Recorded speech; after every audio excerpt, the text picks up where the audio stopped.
There have been reports that there have been cars swept off the road. There are worries that people have died. Have there been any reports of fatalities? What is being said to people who cannot connect with loved ones? What are they supposed to do here?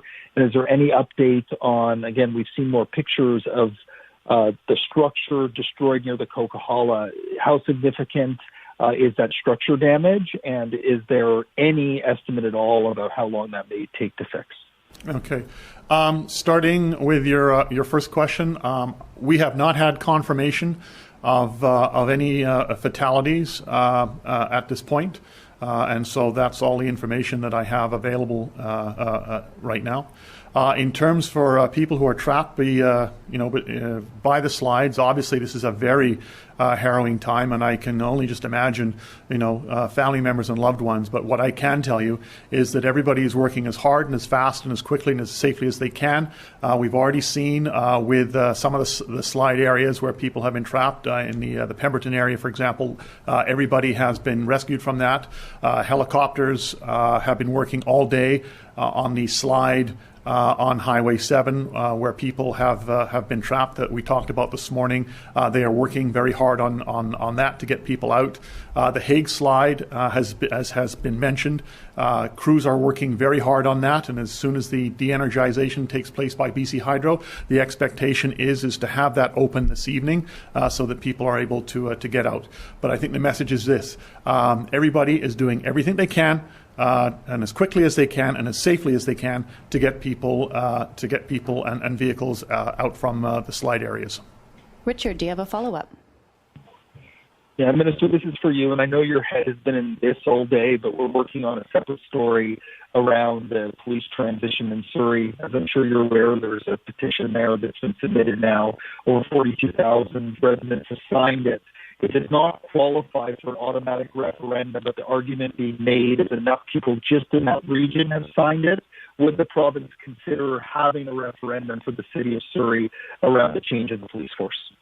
First off, that referendum is now be going to Elections BC for them to do their work, their certification that they have to do. And so obviously we'll see what they have to say. But as I've said all along and right from the beginning of this process, this was a municipal decision. Policing is a municipal responsibility.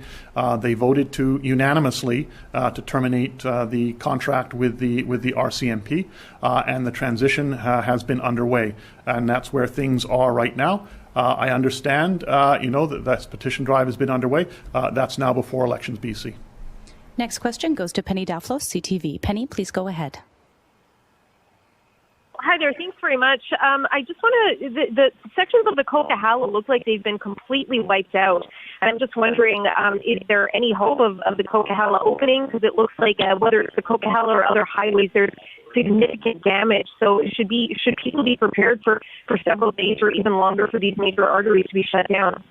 Certainly the assessment is underway, the geotechnical assessment, as I said earlier today, and has been mentioned already in today's briefing, that there have been aircraft out looking at exactly the state of the damage, and we need to get the technical reports back from the crews doing that assessment.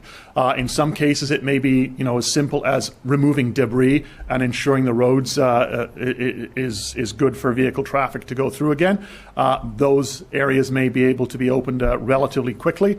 In the case of the Coquihalla, I have not seen a detailed report on that, but from what I have heard is that there does appear to be a significant issue on one side of the highway, and obviously we're going to have to wait for the full technical and geotechnical reports on that before we're able to say, look, it's going to be open in X amount of days or X amount of weeks. We really need that information to be able to make those kinds of assessments. Penny, do you have a follow-up? I do.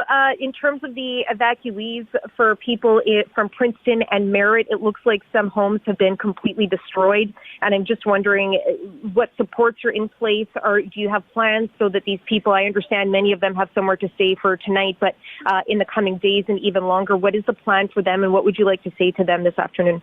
So emergency support services have been up and are up and running. There are 20 emergency support centres have been opened around the province.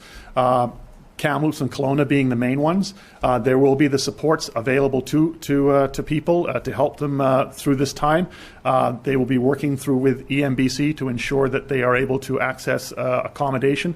Obviously, the first choice is always with family and friends, but if that's not available, then we'll be making sure that there is accommodation available to them in one of those evacuation centres. And as I said, Kamloops and Kelowna are the two main ones right now.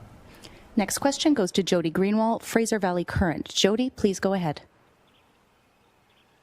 Hi, yes, this is for Minister Farnworth, and sorry if this has been asked already. The connection was a little bit choppy. But can you comment on the likelihood of Highway 1 between Chilliwack and Abbotsford reopening? So work is obviously underway on all of these areas to determine exactly the nature of any damage or blockage. As I said, in the case of a debris, it may be as simple as moving the debris and ensuring that the road is safe. It may be in other areas that there needs to be additional work done. But the bottom line is this: those technical assessments are being done, and the Ministry of Transportation and Highways are working as hard as they can to get roads open as quickly and as safely as possible. Jody, do you have a follow-up? Yes. Earlier, you mentioned that the local governments are responsible for issuing evacuation alerts. Can you explain exactly what the province's role is in responding to a natural disaster? Well, the province works with local government to ensure that they are supported with what they need. So an emergency starts at that local level because it's at that community level that know where the issues are and what needs to be done. So they do that assessment, and they've got their crews. For example, if it's flooding, they've been out all weekend dealing with issues in their local communities. They alert the province that they're putting in place a state of local emergency. Then, if they need to upgrade it to a state of an evacuation order, they will do that. The province supports them in doing that, and we put in place. So the emergency support service centres and the evacuation centres, all of those things that EMBC is responsible for are implemented. Next question goes to Parmeet Kamra, Red FM. Parmeet, please go ahead. Hi, thank you for taking my question. Actually, we received many calls, and according to them, many people are stuck in Manning area. They have no food, and they are waiting for their help. What is your response to this situation? Although alert is there, but still no help is there. So any comment on that? As I've said, emergency crews have been working, since early this morning, 1 or 2 o'clock. They were called out once the scope of the people trapped between the slides is in place. They have been working to get people rescued. There have been technical experts on the ground in terms of best how to access that. Helicopters have been in. Search and rescue have been in. As I said earlier, people are being evacuated and as quickly as possible and as safely as possible. So all of that is underway. As I said, in the case of Princeton, for example, everybody's been evacuated from the slide there. On Highway 7, that's been ongoing all day using helicopters. And in the Hague slide, the expectation is that the equipment is there to be able to remove the debris so that people are able to evacuate that area. Parmeet, do you have a follow-up? Yes, I do. Actually, the situation is mostly concentrated in southern BC, but is there any weather warning or something else which is actually applicable to other parts of BC regarding lower mainland or some other area where people should be prepared? Well, obviously, whenever there's a storm, people should always be prepared at whatever time of year it is for weather events.